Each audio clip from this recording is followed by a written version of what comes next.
Wellspring by Teresa Hampton. Without Shame. Do you remember the classic, The Emperor's New Clothes by Hans Christian Andersen? The self-indulgent emperor spent much time showing off his new clothes. One day, two men convinced him that they could make a beautiful suit for him of cloth that was invisible to anyone who was incompetent or stupid. The emperor thought it would help him know which subjects were competent or not. He paid the men a large sum of money and put them to work. When they finished the invisible suit, they dressed the emperor in his new clothes. Of course, all of his officials said his suit was magnificent, fearing that the king would think them incompetent. During the procession, though, through the town, the people shouted about the grandness of his attire. They did not want to appear stupid, until one little boy said, "He doesn't have anything on."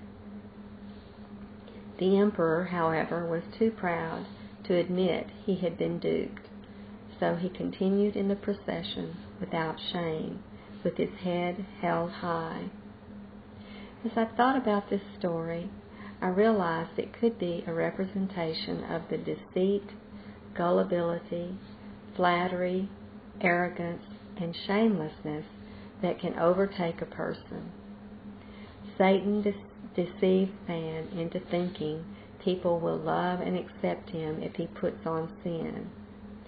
Friends and neighbors, fearing they will be perceived as judgmental, refuse to call sin, sin. Instead of admitting his sin, man continues to parade himself. With the world cheering him on, he walks shamelessly, clothed in sin. Paul said, "Their end is destruction, their God is their belly, and they glory in their shame, with minds set on earthly things." Philippians 3, verse 19. His pride does not allow him to admit that he has been deceived and that sin is, in fact, empty. It promises much, but delivers nothing. Solomon said, "I have seen everything that is done under the sun, and behold, all is vanity and a striving after wind." Ecclesiastes 1, verse 14. The truth is, sin is nakedness in the eyes of God. For you say, "I am rich, I have prospered, and I need nothing," not realizing that you are wretched, pitiable, poor, blind, and naked. Revelation 3, verse 17. The sinner needs to feel the sense of shame again and accept the reality of his or her condition. Let us not be deceived into thinking sin is beautiful.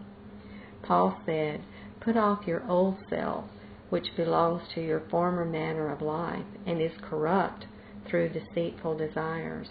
Ephesians 4, verse 22. Let us not be gullible. There is danger in listening to what we want to hear and in telling someone what he or she wants to hear.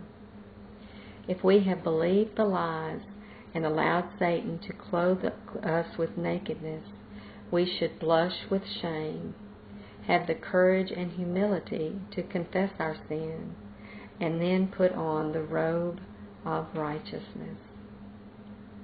Today's verse: "I put on righteousness, and it clothed me. My justice was like a robe and a turban." Job 29, verse 14. And "Let your priests be clothed with righteousness, and let your saints shout for joy." Psalm 132, verse 9.